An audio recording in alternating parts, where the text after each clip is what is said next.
mostly ang mangyari sa gonocrolysemia, ban talaga ang lysemia. Basta Malami. ban talaga. Ban talaga. Gipalit mo. Hmm. Gusto ko ato. Hindi ko gusto Colgate or anything. Mamalit sa taglain be. Pwede. Ban talaga. Sa Shopee. Hmm. Ganito po ang gawin. Ang tanong.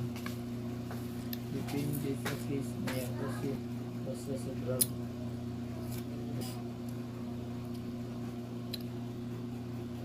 Nakasang manggang. Palit be ha. Ito ni ate. Gisa. Ban talaga. Gisa nga uyab. Basta. Gisa na niya uyab.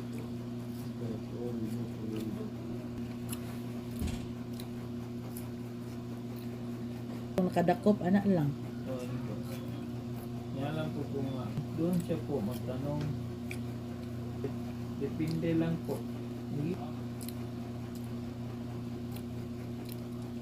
Hindi kung sa ilang po. Tana tulo. Tano, remove yun na. Ban yun na. Hmm. Very up mo. Kan kayo. Kalimutan mo sa kasisyon.